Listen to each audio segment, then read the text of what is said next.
kebutuhan utama kita sebagai bangsa. Indonesia Sehat hadir untuk membangun kesadaran, berbagi pengetahuan, dan menumbuhkan kepedulian, terutama bagi generasi muda yang menjadi masa depan negeri. Inilah saatnya bergerak bersama. Indonesia Sehat, sehat untuk semua, maju untuk bangsa. Indonesia Sehat.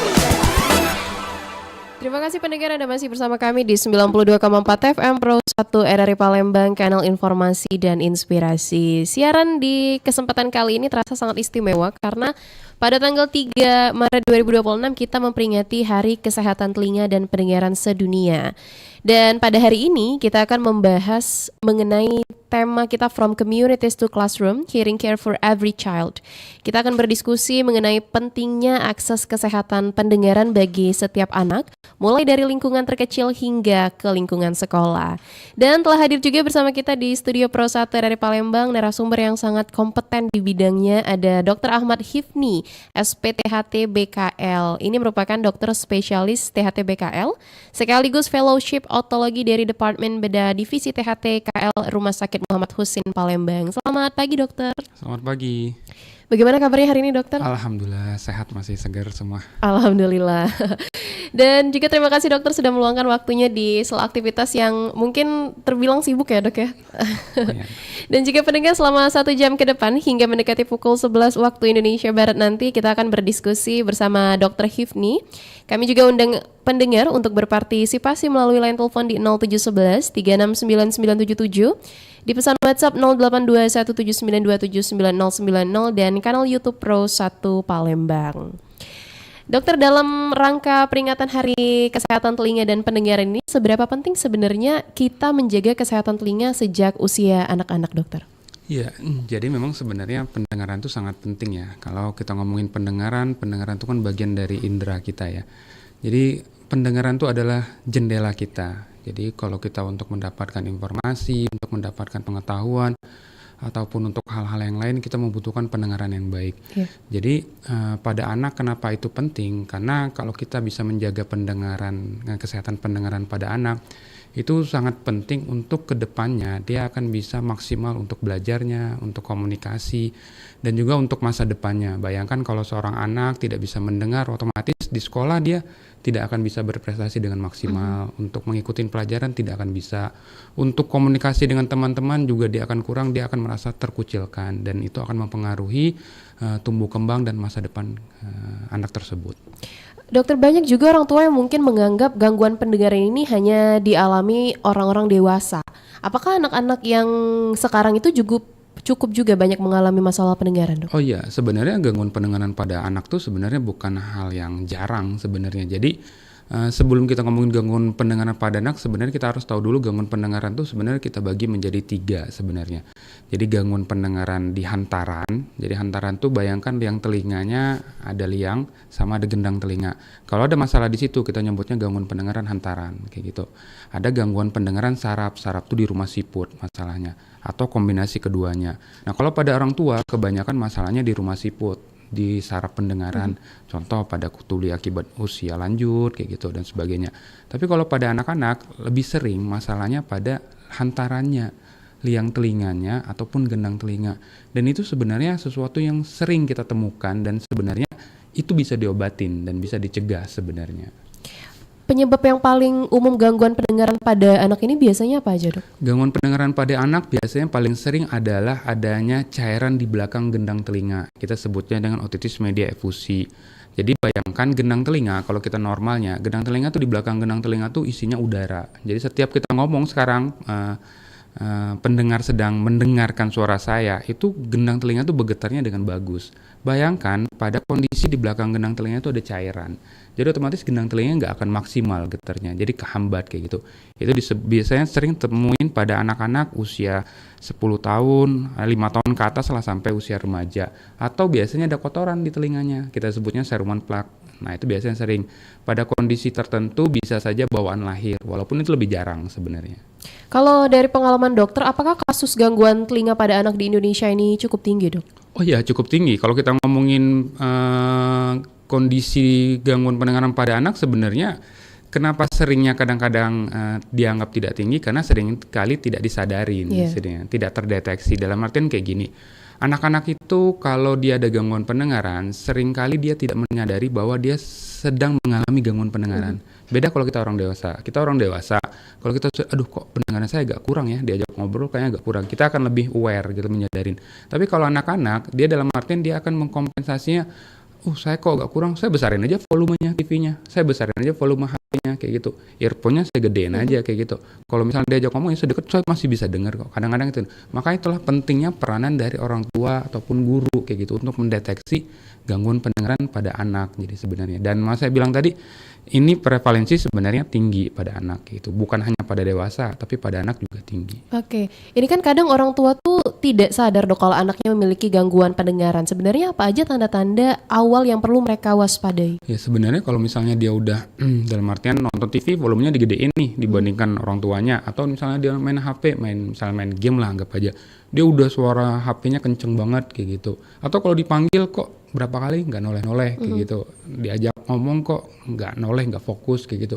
Atau misalnya dari gurunya, ini anak ini kalau diajarin kayak perlu diulang-ulang, atau dia perlu mendekat ke depan ke kelas kayak gitu, dalam artian Pak Guru saya mau pindah ke meja depan, saya kurang dengar, dalam artian kadang-kadang kan itu sebenarnya sudah tanda-tanda kita bahwa sebenarnya anak ini sudah mulai ada penurunan fungsi pendengaran.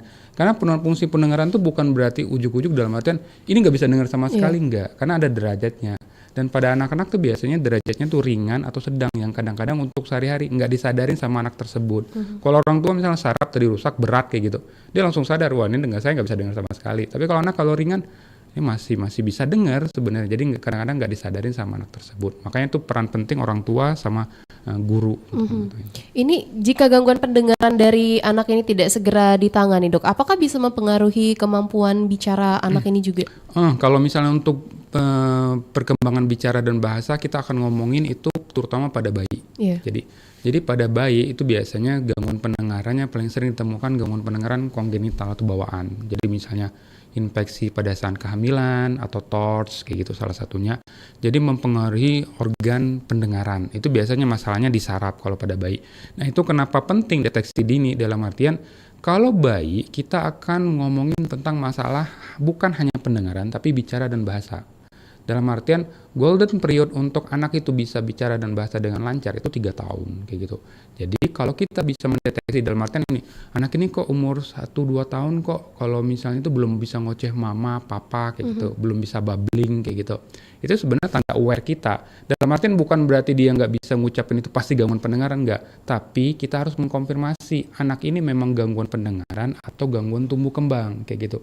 Nah jadi kalau memang dia belum bisa bicara dengan jelas atau belum bisa mengeluarkan kata-kata dengan dibandingkan anak usia normal dia yang bisa ngomong mama, papa, disarankan memang harus tes pendengaran terlebih dahulu kayak gitu. Kita harus benar-benar menyingkirkan ini anak ini ada gangguan pendengaran atau tidak. Kenapa? Kalau kita terlambat mendiagnosisnya, misalnya udah lebih di atas 3 tahun nih, anak itu 4 tahun baru datang dan kita mau tata laksana, golden period perkembangan bicara bahasanya udah lewat kayak gitu. Jadi anak itu nggak akan bisa bicara dan bahasa dengan maksimal. Makanya kadang-kadang kita nyebutnya kok orang kalau ya tunarungu kadang-kadang tunawicara kayak gitu. Kenapa? Pendengaran tuh jendela. Dia otaknya nggak akan mendapatkan informasi tentang kata-kata kalau memang dia nggak ada suara yang masuk kayak gitu. Jadi otomatis ya saya bilang tadi pendengaran tuh pentingnya adalah deteksi dini. Itu penting. Oke, anak-anak ini kan rentan sekali terkena infeksi telinga, dokter. Apakah infeksi telinga ini bisa berdampak pada pendengaran jangka panjang nanti? Oh iya, jadi memang kayak gini. Pada anak-anak, terutama di bawah usia 5 tahun, kita ada namanya saluran tuba esophagus. Saluran tuba esophagus, bayangkan ada saluran antara hidung sama telinga kayak gitu. Itu setiap orang pasti ada. Dan itu fungsinya untuk menjaga ventilasi, untuk tekanan, sama untuk proteksi. Jadi pada anak-anak di bawah 5 tahun, si tuba ini tadi salurannya masih pendek, masih landai. Sehingga infeksi dari telinga ketika dia batuk pilek akan mudah banget naik ke genang telinga kayak gitu. Biasanya anak-anak kadang-kadang dia demam tinggi, rewel, udah megang telinga, nanti itu biasanya radang di genang telinga. Itu kalau nggak diobatin, nanti genang telinganya akan misalnya bengkak dan pecah. Dia akan keluar cairan, makanya genang telinganya bolong, kata orang itu istilahnya congean kayak gitu. Itu kalau dia udah genang telinga bolong, otomatis pendengarannya akan terganggu karena genang telinganya nggak maksimal. Atau kalau dia berulang walaupun dia nggak pecah, saya bilang tadi ada namanya kondisi efusi, cairan berkumpul di belakang genang telinga, mempengaruhi juga pendengarannya. Jadi makanya saya bilang ketika anak itu sudah mulai mengalami adanya gejala sebenarnya sebaiknya langsung diperiksakan karena kedeteksi dini itu sangat baik untuk mencegah kemungkinan masalah di kedepannya. Dan seberapa penting dokter pemeriksaan telinga secara rutin ini bagi anak bahkan jika mereka tidak mengeluh sakit ataupun ada yang salah di telinganya? Sebenarnya sih kalau misalnya untuk screening terutama pada anak-anak kita biasanya disarankan misalnya bisa saja pada usia pada kelas 3 SD ataupun kelas 6 SD dilakukan pemeriksaan secara rutin ya. Jadi memang ada screening pendengaran pada anak usia sekolah kayak gitu. Dan kebetulan memang kita temanya tahun ini adalah terutama difokuskan pada anak-anak pelajar kayak gitu. Nah, sekarang kita juga memang lagi ada program kemudian bakti sosial pada periode ini. Jadi kita men-screening ke sekolah-sekolah, ke pelajar-pelajar. Kita akan melakukan pemeriksaan pendengaran pada anak-anak itu. Kenapa saya bilang tadi? Karena ya tadi saya bilang anak-anak tuh nggak kedeteksi ya, kurang kedeteksi gangguan pendengaran kayak gitu. Jadi sebenarnya lihat pada orang tua, pesannya kepada orang tua dan guru adalah lihat tanda dari anak tersebut. Kalau anak itu sudah memberikan volume yang terlalu gede, TV-nya dipanggil nggak noleh, nggak fokus pembelajaran, prestasinya menurun, saran saya sebaiknya diperiksa juga pendengaran, karena kita pengen lihat apakah dia juga ada gangguan pendengaran atau tidak. Oke dokter, ini kita ada salah satu pendengar yang bertanya melalui pesan WhatsApp dokter. Assalamualaikum warahmatullahi wabarakatuh dokter. Dokter, apa boleh telinga dibersihkan memakai alat cotton bud? Dan kapan kita harus membersihkan telinga? Sebelumnya terima kasih penjelasannya dokter dari Pak Antoni di Palembang. Oke, ya jadi sebenarnya ini memang kadang-kadang orang menganggap telinga tuh ada kotoran kayak gitu ya. Padahal sebenarnya kayak gini. Di dalam telinga kita ada namanya kelenjar serumen, kelenjar minyak kayak gitu. Dia ada fungsi. Kelenjar serumen itu untuk menjaga liang telinga lembab, untuk mencegah menangkap debu dan mencegah pertumbuhan kuman kayak dari si liang telinga. Dan itu sebenarnya mekanisme alami dan normal kayak gitu. Nah, pada kondisi ketika kita mengorek, kenapa mengorek itu tidak disarankan? Pertama, kita menghalangi proses migrasi, proses keluarnya secara alami kotoran tadi, kelenjar minyak tadi. Kenapa? Kelenjar minyak itu sebenarnya punya mekanisme alami, dia akan keluar dengan sendiri. Jadi pada saat kita ngomong, ngunyah, tidur, ada gerakan liang telinga mendorong keluar. Itu mekanisme alami dari si kotoran tadi. Nah, pada saat kita ngorek, sebenarnya kita ngorek itu kan kita nggak ngelihat nih apa yang kita korek gitu. Justru kita mendorong si kotoran itu masuk ke dalam. Sehingga apa yang terjadi, kotorannya kejebak. Itulah makanya banyak pasien yang mengeluhkan, dok, telinga saya kok kotoran terjebak. Ditanya apa? Karena dia memang ada kebiasaan ngorek-ngorek. Kebiasaan ngorek-ngorek itu yang menyebabkan kotorannya masuk ke dalam. Yang kedua, ketika kita ngorek, kita menyebabkan terjadinya iritasi di liang telinga. Jadi liang telinganya akan mudah infeksi. Jadi dia biasanya akan merasakan gatal terus. Jadi pasien tuh bilang, dok, telinga saya gatal terus ini. Kenapa? Karena kebiasaan ngoreknya. Ketika dia ngorek, otomatis iritasi. Makanya siklus itu akan berulang terus selama dia mengorek. Jadi makanya mengorek itu tidak disarankan untuk dilakukan. Kita melakukan, jadi bagaimana dok membersihkan? Saya bilang tadi, sebenarnya ada mekanisme alami yang dia akan keluar sendiri. Memang hanya pada beberapa kondisi tertentu ya, populasi misalnya di bawah 10% saya, memang kebetulan kelenjar minyak yang terlalu aktif. Nah, ketika terlalu aktif memang dia nggak bisa dibersihkan keluar sendiri. Itu biasanya harus kontrol ke dokter THT. Tapi kalau memang pada kondisi yang alami, saya sarankan misalnya boleh dilakukan pemeriksaan memang kalau memang ada keluhan kayak gitu. Kalau nggak ada keluhan dok, nanti telinga saya takut kotor. Kalau memang nggak ada keluhan, insya Allah sih sebenarnya mekanismenya akan berjalan dengan baik gitu. Baik, dokter, kita sudah tersambung bersama salah satu pendengar yang bergabung melalui line telepon kita. Indonesia banget, selamat siang. Indonesia banget, selamat siang Mbak. Dengan siapa di mana Bapak? Saya Andi Pusri Mbak. Baik, silakan Pak. Baik, terima kasih. Selamat pagi dokter. Pagi. Maaf siang. Baik dokter, saya ingin tanyakan, saat itu kan saya kan mengalami kegangguan telinga, tepatnya di posisi sebelah kiri. Yang saya rasakan ketika pagi seperti ini ya dok, kata orang Palembang itu kecak bedenging cek tengah dok. Jadi akhirnya waktu kemarin itu ini sudah terjadi itu sejak lama ya dok ya, sekitaran saya kecil. Dan akhirnya baru-baru ini sekitaran 1 tahun yang lalu saya memberanikan diri untuk memeriksakan ke dokter. Dan akhirnya kata dokter di telinga posisi sebelah kiri saya ini kayak ada kata ataupun juga sumbatan ataupun kotoran gitu dok. Dan akhirnya waktu kemarin di salah satu rumah sakit itu diambil tindakan untuk dilakukan kayak pesemprotan di telinga sebelah kiri saya ini. Dan akhirnya setelah itu kotoran sebelah kiri saya itu sudah keluar dok. Tapi sampai ketika kotoran itu sudah keluar, tapi posisi telinga saya sebelah kiri ini masih tetap tidak terdengar dok. Sampai sekarang masih tetap cuma sebelah kanan saja yang terdengar. Jadi sebelah kiri itu tidak terdengar. Yang jadi saya sesalkan dari rumah sakit ataupun juga tempat saya rujukan itu tidak menjelaskan, Dok, apa ini penyebabnya, apa kendalanya, apa kenapa tidak bisa mendengar lagi, ataupun juga itu juga setelah saya itu langsung disuruh pulang. Apakah seharusnya saya itu diajak kayak konsultasi dulu ya, Dok, ya, ataukah ini harus dikasih obat ataupun juga dikasih alat dengar atau seperti apa? Mungkin itu aja, Dok, yang pengen saya tanyakan. Telinga sebelah kiri saya ini sudah tidak bisa mendengar lagi. Jadi solusinya seperti apa, Dok? Apakah saya harus melanjutkan kayak terapi atau seperti apa, ataupun juga memerlukan alat bantu dengar seperti itu, Dok, sebelah kiri ini, Dok? Mungkin itu aja, Mbak Vina. Terima kasih.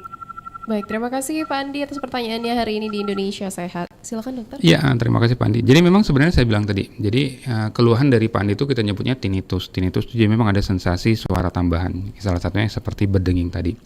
Tapi memang saya bilang kita harus tahu dulu nih masalahnya di mana. Karena tinnitus itu hanya gejala dari suatu masalah di telinga. Jadi bisa dari liang telinga, contoh kalau Pak Andi tadi bilang ada kotoran bisa dari situ. Tapi kalau dari kecil biasanya sih nggak hanya masalah dari kotoran kayak gitu, apalagi sampai tidak bisa mendengar. Jadi kemungkinan besar kalau sampai sudah kotorannya udah dibersihkan nih, tapi masih telinganya berdenging nggak bisa dengar, ada kemungkinan besar masalahnya justru di saraf pendengaran di rumah siput. Jadi memang sebaiknya untuk kita mengetahui, kita harus periksa pendengaran, namanya dilakukan pemeriksaan audiometri. Jadi sebenarnya kita belum tahu nih kondisi pendengaran atau fungsi pendengaran dari telinga kiri Pak Andi. Jadi saran saya adalah kita harus lakukan pemeriksaan namanya pemeriksaan audiometri. Audiometri itu kita akan bisa melihat apakah gangguan pendengarannya di saraf ataupun juga gangguan pendengarannya di liang telinga dan seberapa berat derajat gangguan pendengaran. Nah, untuk obatnya atau untuk terapinya ya balik-balik kita harus tahu dulu masalahnya di mana. Kalau memang masalahnya di saraf pendengaran dan derajatnya memang sedang berat ke atas, memang sebaiknya memang tidak ada lagi dengan obat, tidak dengan terapi. Satu-satunya jalan kalau memang masalahnya di saraf adalah dengan menggunakan alat bantu dengar.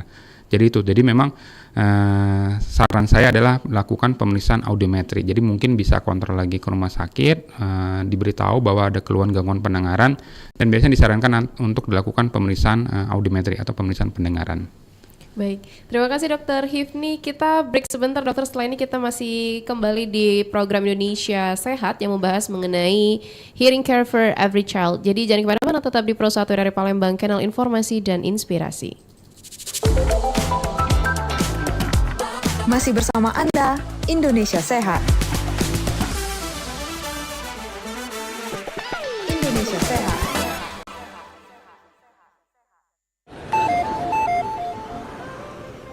Lihat tuh, bulu hidung abangnya gondrong. Hah? Kenapa? Tuh, bulu hidung abangnya gondrong. Heeh. Tuh, bulu hidung abangnya gondrong. Hah? Apaan sih? Kata teman Mbak, bulu hidung saya gondrong. Bulu hidung saya gondrong. Hah? Gangguan pendengaran rentan terjadi pada orang yang terbiasa dengar suara keras. Bisa dari headset, speaker, atau perangkat lainnya. Yuk kecilin dikit volumenya, biar pendengaran nggak pensiun dini.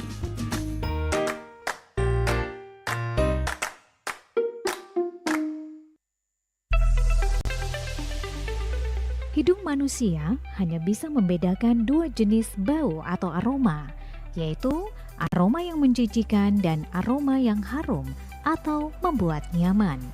Akan tetapi, ternyata jika dua jenis bau tersebut diterjemahkan ke dalam banyak turunan di bawahnya, akan ada sekitar 50.000 aroma yang mampu diingat oleh hidung manusia. Aroma-aroma tersebut adalah termasuk banyaknya aroma badan dari berbagai orang, sampai aroma rempah-rempah dan sejuknya daerah hijau pegunungan yang khas.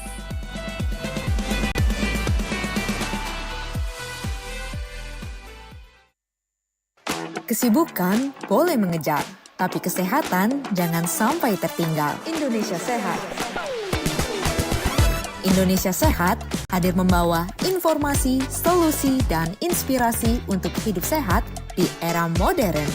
Dari pola makan, olahraga, kesehatan mental, sampai kebiasaan sehari-hari yang sering kita anggap sepele. Kesehatan masyarakat mulai dari kita, dari sekarang, dari hal kecil. Dengarkan Indonesia Sehat, karena generasi kuat tercipta dari generasi yang peduli pada kesehatannya. Hadir setiap Jumat pukul 10 waktu Indonesia Barat, jangan lewatkan Indonesia Sehat. hanya di Pro 1 RRI Palembang, kanal informasi dan inspirasi. 92,4 FM Pro 1 RRI Palembang, kanal informasi dan inspirasi. Pendengar masih di Indonesia Sehat yang mengusung tema hari ini From Communities to Classroom, Hearing Care for Every Child bersama Dr. Ahmad Hifni. Dan kami masih undang Anda untuk bergabung bersama kami melalui line telepon di 0711 369977 atau di pesan WhatsApp 0821 792 79090 serta kanal YouTube kami Pro 1 Palembang. Dan dokter, ini sudah ada pertanyaan yang masuk dari salah satu pendengar kita di kanal YouTube Pro 1 Palembang dari Gea Widianti. Dok, saya kan sering nonton konser ya, biasanya kan crowded dan bising. Sebenarnya itu aman gak sih dok untuk telinga atau kita harus pakai pelindung telinga ya selama berada di tempat seperti itu? Oke, ya itu memang sebenarnya ini udah jadi wanti-wanti juga dari WHO ya tentang masalah gangguan pendengaran akibat bising, kita ngomongnya itu. Jadi gangguan pendengaran akibat bising itu kalau dulu itu biasanya sering ditemukan pada pekerja pabrik gitu. Tapi kalau sekarang justru ya karena berkembang pesatnya dengan personal listening device kayak earphone, headphone, atau juga makin maraknya konser tadi kan. Jadi memang sekarang ini justru memang remaja atau terutama dewasa muda itu untuk resiko untuk mengalami gangguan pendengaran itu sekitar 1,5 miliar orang mengalami resiko gangguan pendengaran. Jadi memang bising itu akan jadi masalah sebenarnya. Bising itu akan jadi masalah.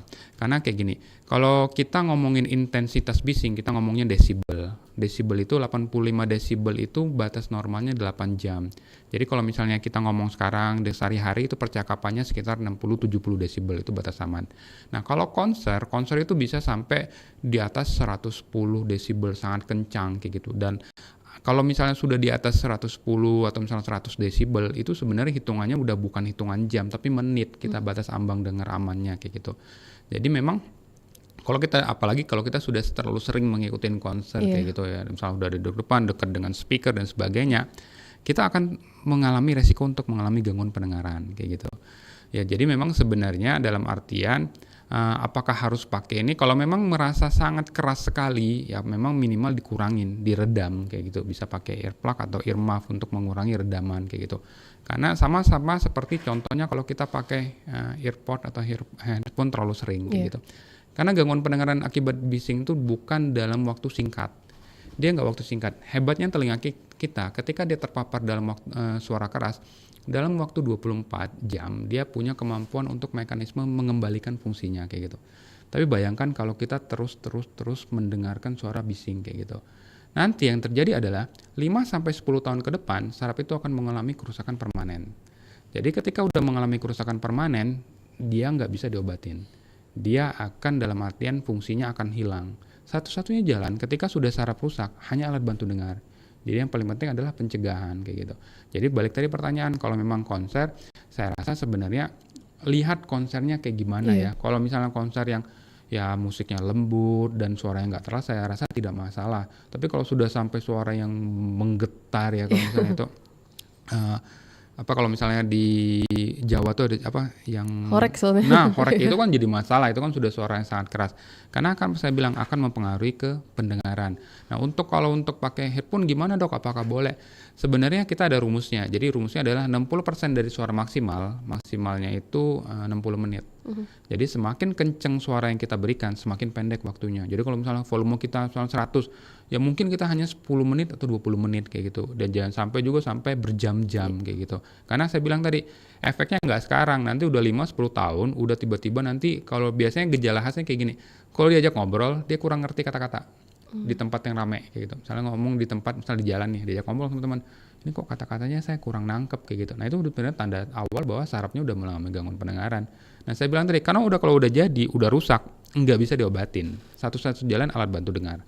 Makanya pencegahan itu utama. Oke. Ini terlebih untuk Gen Z ya dok, yang setiap bulan mungkin ada aja jadwal konsernya. Sekarang kan konser udah di mana-mana ya. Bener. Ini ada pertanyaan lanjut dokter dari Rosi 23Y. Saya kan sering bersihkan telinga pakai cotton bud. Karena gatel, saya kadang agak kuat bersihkannya. Nah itu sering radang. Gak lama dari itu pendengaran saya berkurang dok. Apa bisa pendengaran saya balik normal kembali? Oh ya, sebenarnya kalau tadi saya bilang tadi, ngorek-ngorek itu sebenarnya kemungkinan besar pada saat kita ngorek, kita tuh mengumpulkan kotorannya ke dalam. Jadi kotoran kita terdorong ke dalam. Jadi pada saat kotoran terdorong ke dalam, apa yang terjadi? Liang telinganya kan kesumbat, otomatis pendengarannya akan berkurang kayak gitu.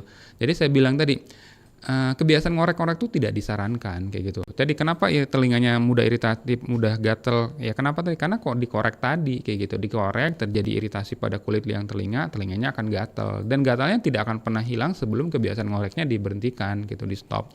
Nah, tadi kalau kotoran tadi kalau pendengaran kemungkinan besar kalau habis ngorek telinganya ketutup, ya tadi saya bilang kotorannya kedorong ke dalam. Jadi untuk tahu apakah pendengaran saya bisa membaik, sebenarnya kalau tadi saya bilang diperiksakan, kalau memang sudah ada gangguan pendengaran, dilihat, oh ternyata memang ada kotorannya dibersihkan, dikeluarkan, pendengarannya akan membaik kembali. Oke, ini ada pertanyaan kembali dokter, masih di kanal YouTube kita. Dokter, anak saya sering teriak-teriak kalau bicara, apakah ini termasuk tanda ketulian? Karena di telinga anak saya ada oma. Bagaimana cara penanganannya? Bagaimana cara pencegahannya juga, dok? Oke, jadi sebenarnya kalau misalnya anak teriak-teriak itu belum tentu anak itu mengalami gangguan pendengaran sih, belum tentu kayak gitu. Karena memang ada beberapa anak cenderung untuk memang dalam artian ya dia berinteraksinya dengan suara keras dan sebagainya. Jadi belum tentu ketika dia berteriak dia mengalami gangguan pendengaran. Tapi yang kita nilai adalah apakah dia mendengarnya dengan suara keras. Contohnya saya bilang apakah volume HP yang didengar dengan suara yang keras kayak gitu. Apakah kalau dia dipanggil dia susah responnya, sulit untuk dipanggil, untuk menoleh dan sebagainya. Nah itu sebenarnya tanda yang lebih spesifik untuk pendengaran kayak gitu. Nah untuk kalau misalnya oma tadi, sebenarnya oma itu memang salah satu infeksi yang paling sering terjadi pada anak-anak, terutama di bawah 5 tahun, karena saya bilang itu fungsi tubanya masih pendek, saluran tubanya masih pendek. Tapi kalau oma itu adalah kondisi akut itu dalam artian dia infeksi. Diobatin infeksinya, diberikan antibiotik yang bagus, yang adekuat, infeksinya akan hilang, akan membaik sebenarnya. Jadi sebenarnya kalau dia tetap dalam artian ibu yang ngerasa kok anak saya kalau misalnya dipanggil kurang, ya sebenarnya memang dites. Kalau memang sebenarnya kalau dia memang ada gangguan pendengaran, sebenarnya kalau oma itu memang dia akan mengalami gangguan pendengaran, tapi dalam waktu singkat, dalam artian omanya diobatin, disembuhkan infeksinya, dia akan membaik pendengaran. Tapi kalau dia sampai berkelanjutan, ketika infeksinya sudah hilang, dia masih berkelanjutan, saya bilang tadi, oma itu bisa berubah menjadi efusi. Infeksinya hilang, tapi cairannya masih ada. Nah, ketika cairannya masih ada, kita perlu tes, dalam artian kita menilai nih, memang apakah fungsi pendengaran pada anak tersebut menurun atau tidak. Kalau memang menurun, sebenarnya tidak usah takut, karena apa sih Bang? Tuli hantaran itu tuli yang bisa diobatin. Tuli yang bisa kita atasin, pendengarannya bisa balik normal. Asal tadi kita harus periksa dulu, tahu dulu masalahnya dari mana. Oke, dokter, kita sudah terhubung bersama salah satu pendengar melalui line telepon di 0711369977. Indonesia Sehat, selamat siang. Selamat siang Mbak Dela. Mbak Elvina hari ini Bapak. Mbak LPS, Iya. sama Mbak Dela. Iya, agak mirip-mirip Pak ya. Cantiknya sama juga gayanya gitu kan. Dengan siapa di mana Selamat Bapak? siang, Pak, dengan Ahmad Irwan di Bandung. Oh, baik. Baik, silakan Pak Irwan. Ya, selamat siang Pak Dokter. Selamat siang Pak. Ini tentang masalah telinga ya Pak ya, penyakit telinga. Iya, betul Pak. Kan dulu saya pernah menggunakan kalau menggunakan pakai headset kan. Nah setelah sering gangguan telinga saya, maka headset dilepas kan, nggak pakai headset lagi kan. Nah itu pengaruhnya apa Pak? Headset bukan memasukkan ke telinga, sehingga pernah sering gangguan, kadang-kadang suka ada atau sudah ada kadang-kadang si kotoran telinga itu suka kering di dalam. Makanya di sini saya langsung datang ke waktu berobat ke THT untuk menghancurkan kotoran yang sudah kering di dalam telinga. Itu pengaruhnya apa? Headset headset terhadap dengan telinga. Terima kasih Pak, mohon penjelasan yuk. Assalamualaikum. Waalaikumsalam warahmatullahi wabarakatuh. Terima kasih Pak Irwan. Silakan dokter. Ya oke, jadi memang sebenarnya headset itu saya bilang jelasin tadi, memang masalah headset bukan hanya kita ngomongin masalah nanti kegangguan saraf. Jadi headset itu adalah ketika kita memasukkan sesuatu ke dalam liang telinga, otomatis headset itu akan menghambat proses migrasi dari si kelenjar minyak kita, kotoran kita. Itu yang pertama. Yang kedua, si headset tadi juga bisa mendorong si kotorannya masuk ke dalam. Jadi si kotorannya justru kejebak ke dalam gara-gara headset tadi. Nah, tapi sebenarnya masalah yang paling penting adalah penggunaan headset itu, masalahnya adalah kegangguan saraf. Kenapa itu saya bilang penting? Kalau masalah kotoran itu bisa dibersihkan, dalam artian ada masalah kotoran dibersihkan, pendengarannya akan membaik. Tapi kalau kita ngomongin sudah masalah di saraf itu kalau misalnya Bapak terus maksudnya memakai headset dan sebagainya, nanti dalam waktu 5-10 tahun ke depan itu akan mengalami gangguan pendengaran di sarafnya. Dan sarafnya itu saya bilang tadi, saraf ketika sudah rusak dia tidak ada obatnya. Satu-satunya gangguan saraf yang masih bisa diobatin itu kalau kita sebutnya pada kondisi tuli mendadak. Itu hanya bisa diobatin pada gangguan saraf pada tuli mendadak. Sisanya gangguan pendengaran akibat bising dan sebagainya kalau udah rusak nggak bisa lagi diobatin. Oke, berikut penjelasan dari dokter ke pertanyaan dari Pak Irwan tadi ya. Tapi dok, kita kan biasa menemukan anak-anak, mungkin kita juga dewasa sekarang, kalau misalnya berenang itu kadang telinganya sakit dokter. Apakah itu normal atau harus diperiksa ke dokter? Ya, jadi memang sebenarnya memang ada kondisi penyakit pada telinga, kita nyebutnya swimmer's ears. Jadi memang ada kondisi. Jadi kenapa saya bilang tadi, kelenjar minyak kita, kelenjar serumen kita itu menjaga pH di dalam liang telinga kita tuh dalam kondisi sedikit asam 5,5 kayak gitu. Nah, ketika kita dalam berenang, dalam artian apalagi rutin dan dalam waktu yang lama, air itu kan kondisinya akan menyebabkan pH di dalam liang telinga kita berubah, jadi cenderung menjadi basah. Nah, basah itu adalah tempat yang sangat mudah untuk tumbuhnya kuman. Sehingga ketika kita berenang dalam waktu paparan misalnya agak lama, makanya di situ akan mudah sekali untuk terjadi infeksi, terjadi iritasi. Makanya saya bilang ada namanya penyakitnya swimmer's ears. Orang yang sering berenang, biasanya telinganya akan sakit, bengkak dan sebagainya. Tapi bukan berarti berenang pasti akan sakit, enggak. Tapi kalau memang sudah nyeri dan sebagainya, memang diperiksakan. Itu ketika diinfeksi, diobatin infeksinya, iritasinya akan hilang, dia akan sembuh kembali. Tapi kalau memang cenderung dalam artian rutin berenang dan dalam waktu lama, biasanya disarankan menggunakan earplug penutup untuk berenang itu. Itu lebih aman untuk liang telinga. Oke, kita kembali ke pesan WhatsApp lagi dokter. Sudah ada pesan masuk dari Pak Alex di Pelaju. Ini masih berhubungan mengenai headset dan earphone tadi. Dokter, jika anak sering menggunakan headset untuk belajar online atau menonton video, berapa lama durasi yang aman agar tidak merusak pendengarannya, dok? Iya, jadi sebenarnya tadi saya bilang tadi, sebenarnya prinsipnya kita adalah rumusnya 60% dari maksimal suara selama 60 menit kayak gitu. Jadi lihat dari anak itu sendiri. Ketika misalnya suara itu sebenarnya bising itu adalah sesuatu yang suara yang tidak diinginkan atau sesuatu yang mengganggu kayak gitu. Kalau dalam batas yang normal, misalnya dengar sekarang nih dengan kondisi misalnya enak kayak gitu, itu nggak ada masalah. Tapi seringkali kita kan menggunakan, kalau untuk belajar saya rasa mestinya tidak menggunakan suara volume yang gede banget ya sebenarnya. Tapi saya bilang tadi tetap wanti-wanti. Kalau volumenya gede, batas waktunya semakin pendek kayak gitu. Tapi kalau misalnya belajar nih, dia misalnya belajar online 1 jam kayak gitu.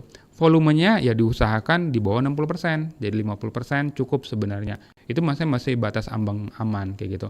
Tapi kalau dia misalnya sampai mendengarkan sampai volume 100% dan berjam-jam, itu tidak disarankan karena beresiko untuk mengalami gangguan saraf pendengaran ke depannya. Beberapa kasus di masyarakat ini kan sering sekali kita temukan anak-anak yang suka memasukkan benda-benda kecil ke dalam telinganya, dokter, seperti kertas, mungkin batu dan lain sebagainya. Apa sebaiknya yang dilakukan orang tua kalau hal ini terjadi, dok? Oh, kalau misalnya dia memang ada memasukkan sesuatu, itu kan jadi benda asing di telinga. Benda asing di telinga harus dikeluarkan. Jadi kalau memang dia orang tua udah tahu anaknya memasukkan sesuatu dan masih terjebak, harus berobat. Kan dalam artian benda asing itu dia akan tetap jadi suatu benda asing dan bisa menyebabkan masalah, dalam artian menyebabkan pertumbuhan bakteri dan sebagainya. Jadi ketika ada benda asing harus dikeluarkan. Dalam catatan kadang-kadang juga kemasukan benda asing hidup. Nah, kalau benda asing hidup tuh lebih dalam artian lebih bisa merusak karena dia kan hidup bergerak.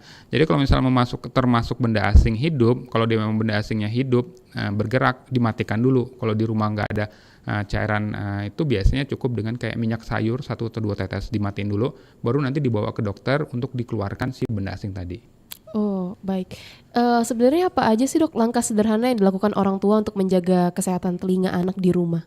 Oke, jadi sebenarnya saya bilang kalau untuk menjaga kesehatan telinga, kita sebagai orang tua, kita harus dalam artian aware ya. Sekarang ini kan penggunaan, ya saya bilang tadi headphone, earpod itu sangat mudah ya, sangat sering sekali terutama remaja ya sekarang ini. Jadi kita harus memberikan edukasi yang tepat kepada anak-anak bahwa penggunaan headphone, headset dan sebagainya itu bukan tidak diperbolehkan sama sekali, tapi ada batasan kayak gitu. Dalam artian tadi ya dibilang kalau memang mau menggunakan ada batasan maksimal dari 60%, maksimalnya 60 menit, dia boleh-boleh aja kayak gitu. Terus yang kedua sebenarnya jangan anak-anak itu disarankan untuk mengorek-korek telinga. Seringkali orang nanti anak saya telinganya kotor dan sebagainya. Saya bilang tadi itu kan sebenarnya kelenjar minyak yang alami ada di liang telinga. Dia menjaga liang telinga kita sebenarnya kondisinya lembab supaya nggak tumbuh kuman. Ada fungsinya sebenarnya kelenjar minyak. Jadi tidak disarankan, bukan berarti anak tua harus membersihkan telinga terus, cotton bud dan sebagainya. Justru ketika dia membersihkan dengan cotton bud, dia akan menyebabkan masalah pada telinganya tersebut. Jadi jangan orang tua menyarankan membelikan cotton bud atau nyuruh anak membersihkan kotorannya dengan cotton bud dan sebagainya. Jangan disarankan untuk anak-anak. Pemeriksaan screening ini untuk pendengaran sejak bayi lahir ini apakah penting atau tidak, Dok? Oh ya, sebenarnya kalau misalnya di luar negeri, sebenarnya memang setiap bayi lahir itu harus dilakukan pemeriksaan pendengaran. Kita namanya OAE, jadi Auto Acoustic Emission. Jadi setiap bayi baru lahir itu akan dilakukan pemeriksaan, dimasukkan suatu probe kecil di telinganya, teluk kayak gitu. Nanti akan keluar tuh hasilnya otomatis pas atau refer kayak gitu. Kalau dia pas berarti fungsi pendengarannya bagus nih, lulus istilahnya. Tapi kalau dia refer berarti ada sesuatu yang salah nih, ada gangguan pendengarannya, ada yang masalah. Nah, tapi kalau misalnya di sini memang sayangnya kita belum sampai universal. Kebanyakan biasanya beberapa rumah sakit besar itu biasanya targeted. Targeted itu dalam artian pada bayi-bayi yang memiliki resiko untuk mengalami gangguan pendengaran. Contoh, bayinya lahir prematur atau bayi berat badan lahirnya rendah, atau misalnya dia pada saat lahir nggak langsung nangis, misalnya biru dan sebagainya, atau misalnya ibunya ada riwayat infeksi nih pada saat kehamilan kayak gitu. Itu disarankan untuk dilakukan pemeriksaan screening pendengaran pada usia awal. Oke, kita kembali ke tema kita hari ini lagi, Dokter, mengenai pemeriksaan telinga di anak-anak. Selain orang tua, Dokter, apakah guru di sekolah juga memiliki peran dalam mendeteksi gangguan pendengaran pada anak ini? Iya, itu makanya saya bilang, jadi sebenarnya kan tema kita from community to classroom. Jadi sebenarnya kita tidak hanya deteksi pendengaran itu di rumah sebenarnya, karena anak-anak kan mungkin setengah waktu dia hari itu mungkin di sekolah kayak gitu. Iya. Jadi dan sebenarnya guru akan lebih aware bahwa anak ini mengalami gangguan pendengaran atau tidak. Kenapa? Karena guru lebih berinteraksi secara langsung, misalnya memberikan pelajaran dan sebagainya. Jadi dilihat nih kalau misalnya oleh guru tersebut, kalau misalnya pada salah satu anak, kok anak tersebut diajak ngomong perlu diulang-ulangin kayak gitu. Bukan berarti anak itu bodoh dan sebagainya kan kayak gitu. Jadi kemungkinan anak itu memang tidak mendengar dengan baik kayak gitu, sehingga dia perlu mengulangi pembicaraan dari gurunya. Atau tadi saya bilang dia biasanya duduk di belakang, dia kok prestasi belajarnya turun kayak gitu, nggak maksimal, tiba-tiba pindah ke depan agak lebih baik nih prestasi belajarnya. Sebenarnya itu tanda awal bahwa anak tersebut sudah mulai mengalami gangguan pendengaran. Jadi itu peran penting, saya bilang peran penting tidak hanya pada orang tua, tetapi juga peran penting dari guru untuk mendeteksi gangguan pendengaran pada anak-anak, terutama pada pelajar. Baik, bagaimana cara orang tua dan guru ini mengedukasi anak agar mereka itu juga ikut menjaga kesehatan telinga mereka sendiri sejak dini, Dok? Ya, jadi saya bilang tadi sebenarnya kita orang tua memberikan edukasi di rumah, guru juga sebenarnya setiap dalam artian guru akan memberikan, guru tuh tidak hanya mengajar materi ataupun tapi juga mengajarkan sesuatu. Misalnya tadi saya bilang bisa kita sisipkan materi bahwa pendengaran tuh kenapa penting nih pada anak-anak, pada pelajar, dan bagaimana cara mendeteksinya. Jadi mungkin ada beberapa sesi guru tuh bisa kita edukasi ya. Kita misalnya sama-sama secara komunitas kita mengajarkan kepada guru-guru bagaimana sih cara mengenali gangguan pendengaran pada pelajar dan bagaimana cara mendeteksinya. Dan guru itu bisa menjelaskan langsung kepada para pelajarnya kayak gitu. Jadi nanti guru tuh misalnya di kelas, anak-anak ini yang pakai headphone nih, bagaimana sih cara pakai headphone yang baik kayak gitu. Bagaimana pakainya rumusnya 60% dari 60 menit, terus nggak boleh ngorek-ngorek telinga. Kenapa? Karena saya bilang guru itu adalah pilar utama untuk edukasi kayak gitu. Jadi dengan misalnya guru itu sudah mendapatkan bisa mengajarkan para muridnya, saya rasa deteksi gangguan pendengaran itu insya Allah bisa kita dapatkan dengan maksudnya secara dini gitu kalau memang anak-anak atau pelajar mengalami gangguan pendengaran. Oke, Dok, ada nggak sih Dok mitos-mitos tentang kesehatan telinga yang sekarang ini masih dipercaya oleh masyarakat tetapi sebenarnya ini keliru ataupun salah, Dok? Oh, tadi saya bilang sebenarnya mitosnya tadi pertama misalnya mitos bahwa kotoran itu harus dibersihkan kayak gitu. Itu kan sebenarnya mitos yang salah sebenarnya, karena itu saya bilang kotoran atau kelenjar minyak sebenarnya tidak perlu dibersihkan, itu akan keluar dengan sendirinya kayak gitu. Terus biasanya mitosnya Yang berikutnya bahwa kalau misalnya sudah mengalami gangguan pendengaran tuh nggak bisa disembuhkan. Kalau sudah gangguan pendengaran sudah dia pasti tidak akan jadi maksimal.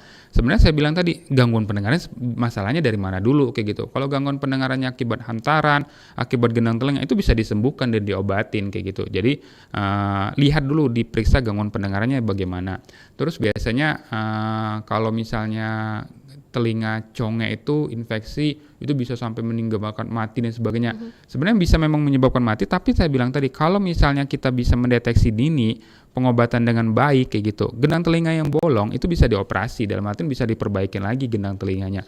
Makanya sebenarnya kadang-kadang mitos di masyarakat tuh karena ketidaktahuan ya sebenarnya. Tapi kan sebenarnya kita dalam teknologi yang udah canggih ya, dalam artian kita bisa ya mudah banget sekarang, malahan nggak tanya Google, tanya ChatGPT ya. Tanya GPT udah keluar, dan saya berasa ChatGPT ya informasinya lumayan akurat kayak gitu. Jadi sebenarnya mitos-mitos itu sudah bisa dipatahkan. Tapi memang kalau misalnya masih ada kebingungan, sebenarnya masyarakat bisa bertanya langsung dengan dokter-dokter untuk mengetahui apakah memang misalnya tadi saya bilang edukasi bagaimana menjaga pendengaran dan kesehatan telinga pada para pasien. Oke, ini kan anak-anak kalau misalnya mereka sering mengalami pilek ataupun flu itu apakah itu juga bisa mempengaruhi kondisi telinga mereka, Dok? Oh iya, saya bilang tadi kalau misalnya kita di bawah 5 tahun, terutama di bawah 5 tahun, saluran tubanya masih pendek, masih kecil kayak gitu. Jadi infeksi dari hidung itu akan sangat mudah banget naik ke atas kayak gitu. Makanya usia di bawah 5 tahun paling sering kita akan mengalami namanya otitis media akut, peradangan pada gendang telinga. Akibat apa? Akibat dari flu, pilek, infeksi bakteri ataupun virus yang naik ke gendang telinga karena salurannya masih pendek.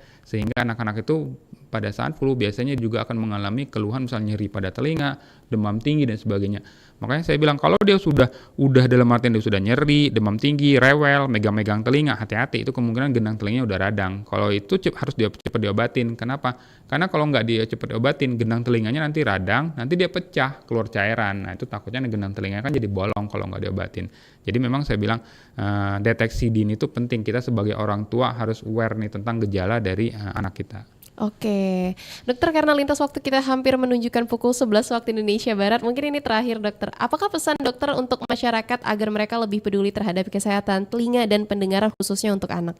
Oke ya, jadi memang saya dari topik kita memang sebenarnya kan topik kita adalah terutama pendengaran pada anak-anak ya.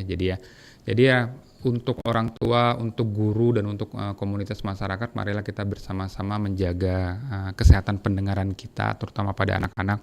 Kenapa? Karena pendengaran itu sangatlah penting, terutama untuk anak-anak, supaya dia bisa belajar dengan maksimal, supaya dia bisa berkomunikasi dengan baik, dan juga itu menjadi pilar pondasi utamanya untuk meraih masa depannya.